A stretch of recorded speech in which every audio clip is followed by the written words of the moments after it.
சத்தியத்தை அறிவீர்கள், சத்தியம் உங்களை விடுதலையாக்கும். யோவான் 8:32. சத்தியம், அது என்ன சத்தியம்? நமக்கு தெரிஞ்ச சத்தியத்தோட அர்த்தம்னா என்ன? சத்தியம் பண்ணுன்னு சொல்லுவாங்க, கை மேல கை வைப்போம் அப்படின்னா சத்தியம். உண்மையா சத்தியமா சொல்றியான்னு கேட்பாங்க. இந்த மாதிரிதான் நமக்கு தெரியும். ஆனா வசனம் சொல்லுகிறது, சத்தியத்தை அறிவீர்கள், சத்தியம் உங்களை விடுதலையாக்குமா. இந்த சத்தியம் என்பது சாதாரணமான காரியம் அல்ல, அது ஒரு பெரிய விஷயம், அது ஒரு பெரிய காரியம். அப்ப அது நீங்க அதை அறிந்தா நீங்கள் எப்படி விடுதலையாக்கப்படுவீர்கள். அதை நீங்க அறிந்து கொள்ளும் போது அதுல இருந்து உங்களுக்கு விடுதலை கிடைக்கும். நீங்க இயேசுவை அறிந்து கொள்வீர்கள், நீங்கள் மோட்சத்தை அறிந்து கொள்வீர்கள், வாழ்க்கையின் அர்த்தத்தை அறிந்து கொள்வீர்கள்னு வசனம் சொல்லுது. அப்ப சத்தியத்தை நான் தெரிந்து கொள்வதனால், சத்தியம்னா என்ன? உண்மை. அந்த உண்மையை தெரிந்து கொள்வதனால் நான் சரியான பாதையிலே நடத்தப்படுவேன். அந்த சத்தியமே உங்களை விடுதலையாக்குவான்.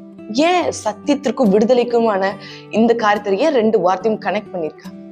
ஏன்னா உண்மையான வழி, உண்மையான சத்தியம் தான் உங்களை விடுதலையாக்கும். ஏதோ கொஞ்ச நாளுக்கு டெம்பரவரியா கொடுக்கறது, மாய்மாலமா கொடுக்கறது, வேற காரியங்கள் செய்து கொடுக்கறது, அது உங்களை விடுதலையாக்காது. சத்தியம் ஒன்றுதான் எல்லா கட்டுகள், எல்லா குறைகள், எல்லா விஷயத்திலிருந்தும் உங்களை விடுதலையாக்க போதுமான ஒரு காரியமா இருப்பது சத்தியம். அந்த சத்தியத்தை நாம் தெரிந்து கொள்ளணும், அந்த சத்தியத்தை நாம் அறிந்து கொள்ளணும். அதுதான் உங்களை விடுதலையாக்கும். இப்ப அது என்ன சத்தியம் அப்படின்னா, ஆண்டவரே ஒரே வழியா இருக்கிறார். ஏசப்பா தான் ஒரே வழி நித்திய ஜீவனுக்கு. ஏசப்பா தான் ஒரு மனுஷனுடைய வாழ்க்கைய பாவத்துல இருந்து தூக்கி எடுக்க முடியும். இந்த உலக வாழ்க்கையில நீங்க எப்படி வேணா வாழ்ந்து கொள்ளலாம், என்ன வேணா செய்யலாம், உங்களுக்கு உரிமை இருக்கு. யாருமே அதை நீ செய்யாதன்னு சொல்ல முடியாது. உங்கள் இஷ்டம் போல நீங்க இருந்து கொள்ளலாம். உங்களுக்கு விருப்பப்படி உங்க மனசு, உங்க இருதயம் என்ன சொல்லுதோ அது எல்லாவற்றையும் செய்யலாம். உங்களுக்கு அந்த உரிமை இருக்குது, அந்த உரிமை இருக்குது, அது இல்லைன்னு நான் சொல்லல. ஆனா ஒரு நாள் மரணத்தை பார்க்கிற ஒரு நாள் வரும். அதற்கப்புறம் எப்படி காரியங்கள் மாறும்? அதற்கப்புறம் உங்க இஷ்டம் போல உங்களால இருக்க முடியுமா? அதற்கப்புறம் உங்கள் மனம் போன போக்குல உங்களால இருக்க முடியுமா? அதுக்கப்புறம் உங்களுடைய இருதயம் போகிற போக்குல உங்களால இருக்க முடியுமா? என்ன காரியங்கள்? இந்த உலக வாழ்க்கையில நீங்க வாழறீங்க, மனிதர்களுக்காகவும் சொசைட்டிக்காகவும் வேஷம் போட்டு வாழ்கிறோம். நான் தனி அறையில தனியா இருக்கும் பொழுது எனக்கு அந்த சமாதானம் இருக்குதா? யாருமே இல்லாம நான் தனியா இருக்கும் பொழுது எனக்கு அந்த நிம்மதி இருக்குதா? மேக்சிமம் ஆஃப் த பீப்புளால அப்படி இருக்கவே முடியாது.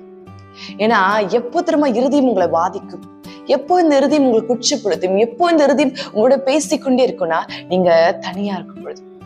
நீங்க அமைதியா எந்த ஒரு வேலையும் செய்யாம, மனுஷங்க கூட இல்லாம ஏதோ ஒரு இடத்துல தனியா இருக்கும்பொழுது அந்த இருதயம் உங்களை பாதித்து கொண்டே இருக்கும்.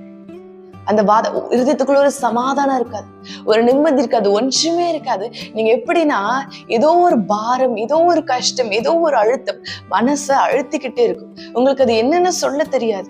நீங்க என்னென்னமோ செஞ்சு பார்ப்பீங்க. இதை செஞ்சா இது போயிடுமா, இதை செஞ்சா இது போயிடுமா, என்னென்னமோ நீங்க செய்து பார்ப்பீர்கள். ஆனா எதுவுமே உங்களுக்கு அந்த சமாதானத்தை கொடுக்காது. ஏன்னா உங்களுடைய பாவம் தான் உங்களை அப்படி உங்க பாவம் தான் உங்களை அப்படி அழுத்தி கொண்டு இருக்கிறோம். ஆனா அது உங்களுக்கு அது பாவம்னே தெரியாது, உங்களால அதை கண்டே பிடிக்க முடியாது.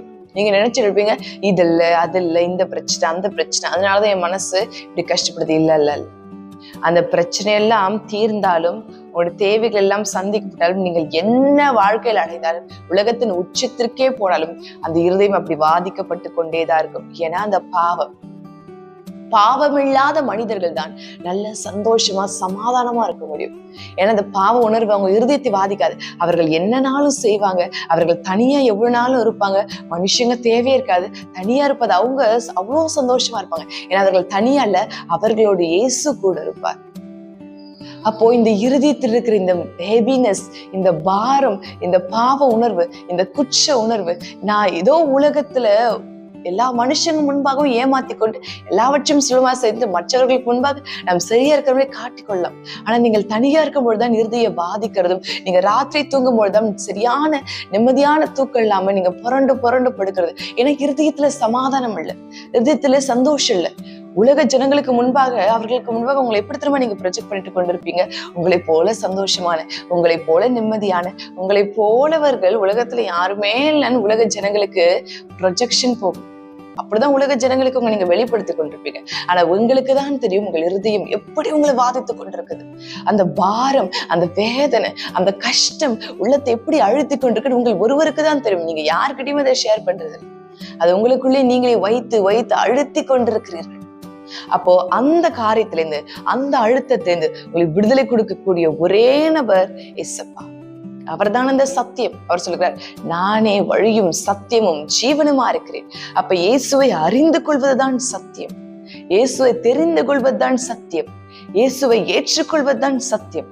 அப்ப அவரை நீங்கள் ஏற்றுக்கொள்ளும் பொழுது கர்த்தர் உங்களுக்கு பெரிய காரியங்கள், மகிமையான காரியங்களை கொடுக்க போதுமானவரா இருக்கிறார். அப்போ உங்க வாழ்க்கையில அந்த வேதனையில இருந்து விடுதலை வேண்டுமா, துக்கத்திலேருந்து விடுதலை வேண்டுமா, அழுகையிலேருந்து விடுதலை வேண்டுமா, அந்த மனசு உங்களை குத்துகிற அந்த வாதையிலிருந்து உங்களுக்கு விடுதலை வேண்டுமா, மனசு அழுத்தத்திலிருந்து உங்களுக்கு விடுதலை வேண்டுமா, எல்லாவற்றிலிருந்தும் இன்றைக்கு தேவன் உங்களுக்கு விடுதலை கொடுக்க போகிறார். நீங்கள் செய்ய வேண்டிய ஒரே காரியம் சத்தியத்தை தெரிந்து கொண்டு சத்தியத்தை உங்க வாழ்க்கையில ஏற்றுக்கொள்ளணும். அது யாருன்னா ஏசப்பா.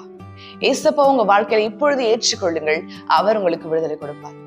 நீங்க பேசலாம், இது சரி, இது தப்பு, இல்ல நீ பேசுறது தப்பு, அது எப்படி, இது எப்படி, நீங்கள் என்ன வேணா செய்து கொள்ளுங்கள். அதுல முழு உரிமை உங்களுக்கு இருக்கு. பேசுவதில் இது தவறு, இது சரி அப்படின்னு சொல்லுவதில் முழு உரிமை இருக்கு. ஆனா பேசுவது என் வாழ்க்கையை மாற்றாதே, மற்றவர்களை குற்றப்படுத்தி என்னுடைய வாழ்க்கையை மாற்றாதே. நான் குற்றப்படுத்தலாம், பேசலாம், மனுஷங்கிட்ட என்ன வேணா செய்யலாம், ஆனா என் மனசு இன்னுமே என்ன பாதிச்சுட்டு இருக்கு, எனக்கு நிம்மதியான ஒரு வாழ்க்கை இல்லையே. முடிவெடுத்துக் கொள்ளுங்கள். எப்பயுமே ஆண்டவருக்கு எந்த மனுஷங்களையும் ஃபோர்ஸ் பண்றது பிடிக்காது. இந்த வார்த்தையை நீங்கள் ஏற்றுக்கொண்டே ஆகணும். அவர்தான் சத்தியம். இப்பொழுதே உங்களை அவருடைய வாழ்க்கையில ஏற்றுக்கொள்ளுங்கள் நான் சொல்ல விரும்பல. உங்க விருப்பம், உங்களுடைய முடிவு. உங்களுக்கு உண்மையான சமாதானம், நிம்மதியான வாழ்க்கை, நல்ல தூங்கி எழும்பணும், பயமில்லாத ஒரு வாழ்க்கை, சொசைட்டிக்கு வேஷம் போடாத உண்மையான ஒரு வாழ்க்கை வாழணும்னு விரும்புனீங்கன்னா நீங்க இயேசுவை ஏற்றுக்கொள்ளுங்க. இல்ல நான் இப்படியே கஷ்டப்பட்டு இப்படியே வாழ்ந்து கொண்டிருக்கேன்னா okay, you can stay away from Jesus. உங்க விருப்பம் தான், யாரையுமே கட்டாயப்படுத்தல. இது ஃபோர்சிங் கிடையாது. உங்க வாழ்க்கை, உங்க உரிமை, நீங்க ஏற்றுக்கொள்ளுங்க.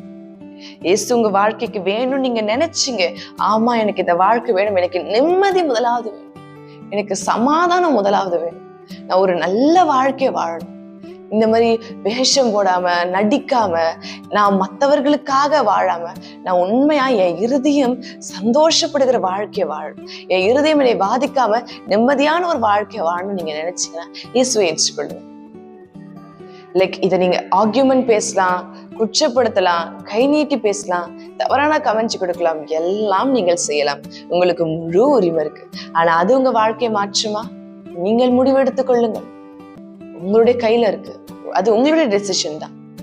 வசனம் சொல்லுகிறது இதுதான்ப்பா விஷயம். வசனம் சொல்லுகிறது முடிவெடுப்பதும் எடுக்காமல் போவதும் உங்கள் விருப்பம், உங்க வாழ்க்கை உங்க கரத்துல இருக்கு, உங்க முடிவு.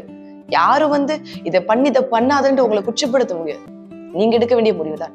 வசனம் சொல்றது சத்தியத்தை அறிவீர்கள், அது உங்களை விடுதலையாக்கும். இன்றைக்கு ஏசப்பா உங்களுக்கு அந்த மன வேதனையிலிருந்து, அந்த கட்டிலிருந்து, அந்த பாரத்திலிருந்து, அந்த கவலையிலிருந்து, உலக வாழ்க்கையிலிருந்து, பாவத்திலிருந்து விடுதலை கொடுக்க விரும்புகிறார். அதை பெற்றுக்கொள்ள நீங்க தயாரா இருக்கீங்களா? இப்ப ஒரு அவர் நோக்கி செபிக்க போகிறோம். விசுவாசம் இருந்தால் போதும். பெற்றுக்கொள்ள இங்க போகணும் அங்க போகணும் அப்படின்னு எந்த ஒரு அவசியம் இல்லை.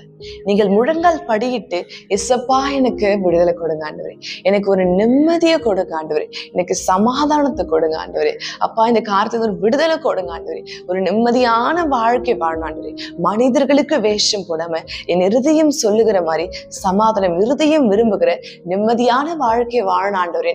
அவரை நோக்கி கேளுங்க. இப்போ ஆண்டவர் உங்களுக்கு விடுதலை கொடுப்பார். இப்போ உங்களுக்கு சமாதானத்தை கொடுக்க அவர் போதுமான ஆண்டவராக. அதை பெற்றுக்கொள்ள போகிறோம். விசுவாசம், அவ்வளவுதான். நான் கேட்டா அவர் கொடுப்பார், அவ்வளவுதான். அது மட்டும் போதும். இப்போ நீங்க அந்த விடுதலையை பெற்றுக்கொள்ள போகிறீங்க. மகிமையின் ராஜாவே உமக்கு ஸ்தோத்திரம், மாறாதவரே உமக்கு நன்றி, எம்மானுவேலரே உமக்கு நன்றி, தகப்பனே கிறிஸ்து இயேசுவே, ஜீவாதிபதியே, மகிமையின் ராஜாவே உமக்கு கோடான கோடி ஸ்தோத்திரம் ஆண்டவரே. என்னை அழைத்தவர் நீர் உண்மையுள்ளவர், தெரிந்து கொண்டவர் நீர் உண்மையுள்ளவர் ஆண்டவரே. அப்பா அநேக பிள்ளைகள் இந்த சத்தியத்தை இன்றைக்கு கேள்விப்பட்டிருக்கிறாங்க சுவாமி, உடைய வார்த்தை குறித்து இன்றைக்கு கேள்விப்பட்டிருக்காங்க ஆண்டவரே. அவர்களுக்கு ஒரு விடுதலை கொடுப்பீராக, அவர்களுக்கு ஒரு விடுதலை கொடுப்பீராக, அவர்களுக்கு ஒரு சமாதானத்தை கொடுப்பீராக, அவர்களுக்கு ஒரு நிம்மதியை கொடுப்பீராக. உடைய கரமும் ஆசீர்வாதம் அளவில்லாமல் அவர்கள் மீது இருக்கட்டும் ஆண்டவரே. தகப்பனே உடைய நாமம் அது மகிழப்படட்டும், உடைய ராஜ்யம் அது வரட்டும், உடைய சித்தம் அது செய்யப்படட்டும் ஆண்டவரே. அப்பா அநேக ஜனங்கள் இருதய வாதையினால சமாதானம் இல்லாம, நிம்மதி இல்லாம ஆண்டவரே வேதனையில தவித்துக் கொண்டிருக்காங்க. அவர்களுக்கு சரியான நிம்மதி இல்லை ஆண்டவரே, சரியான சமாதானம் இல்லை ஆண்டவரே. அந்த சமாதானத்தை கொடுத்து அவர்களை நிறைத்தருளுங்க ஆண்டவரே. வல்லவரே உமக்கு ஸ்தோத்திரம், மகிமையானவரே உமக்கு ஸ்தோத்திரம் ஆண்டவரே. இப்பொழுதே அவர்களுமே ஏற்றுக்கொள்ளுகிறார்கள். எனக்கு நிம்மதி கொடுங்க, சமாதானத்தை கொடுங்க, சந்தோஷத்தை கொடுங்க உம்மிடம் அவர்கள் கேட்கிறார்கள் ஆண்டவரே. இத்தனை நாள் ஏதோ வாழ்க்கை வாழ்ந்து கொண்டு போனார்கள் ஆண்டவரே. இப்பொழுது சமாதானத்திற்காகவும் நிம்மதிக்காகவும் அவர்கள் உம்முடைய சமூகத்துல உம்மிடம் கேட்கிறார்கள் ஆண்டவரே. அவர்களுக்கு விடுதலை கொடுங்க சுவாமி, அவர்களுக்கு விடுதலை கொடுங்க ஆண்டவரே. அந்த காரியத்துல இருந்து விடுதலை கொடுங்க ஆண்டவரே. சரியான வாழ்க்கை கொடுங்க ஆண்டவரே. சமாதானமும் நிம்மதியும் நிறைந்த வாழ்க்கை கொடுங்க ஆண்டவரே. ஆசீர்வாதம் நிறைந்த வாழ்க்கை கொடுங்க ஆண்டவரே. ஒரு நிம்மதியை உங்க வாழ்க்கையில கட்டளை பண்ணுங்க, ஒரு சமாதானத்தை கட்டளை பண்ணுங்க ஆண்டவரே. நிம்மதியான வாழ்க்கை அவர்களுக்கு கொடுங்க ஆண்டவரே. தகப்பனே, இயேசு மகாராஜாவே, மீட்பரே, ஆவியானவரே, உண்மையானவரே, உயிருள்ளவரே, ஜீவாதிபதியே உமக்கு ஸ்தோத்திரம் ஆண்டவரே. அவர்களுக்கு ஒரு சமாதானத்தை கொடுங்க, சமாதானமான வாழ்க்கை கொடுங்க, நிம்மதியான வாழ்க்கை கொடுங்க. பரிசுத்தாவியானவரே, இப்பொழுதே உங்க உள்ளத்தை நிறைத்தருளுங்க அப்ப. பாவத்தை அறிக்கை இடுகிறார்கள் ஆண்டவரே, அவர்களுடைய அபிஷேகம் நிறைத்தள்ளட்டும், அவர்களுடைய ஆவி நிறைத்தள்ளட்டும், அவர்களுடைய கரம் நிறைத்தள்ளட்டும் ஆண்டவரே. சர்வத்தையும் கொடுத்து இப்பொழுது நீர் அவர்களை நிரப்ப போறமைக்காக உனக்கு கோடான கோடி ஸ்தோத்திரம் ஆண்டவரே. பழைய வாழ்க்கை வேண்டாம், பயமான வாழ்க்கை வேண்டாம், குறைவான வாழ்க்கை வேண்டாம். அது எல்லாவற்றையும் முற்றிலுமாக அகற்றி ஒரு நிம்மதியை கொடுங்க, ஒரு சமாதானத்தை கொடுங்க, ஒரு சந்தோஷத்தை கொடுங்க, ஒரு நிறைவை கொடுங்க, ஒரு ஆற்றலை கொடுங்க ஆண்டவரே. அப்பா, இப்பவே நீர் அவர்களுக்கு கொடுக்க போறமைக்காக, அவர்களை நீ நிறைத்தரல போறமைக்காக உனக்கு கோடான கோடி ஸ்தோத்திரம் ஆண்டவரே. நீர் கொடுங்க சுவாமி, ஆசீர்வதிங்க ஆண்டவரே, பலப்படுத்துங்க ஆண்டவரே.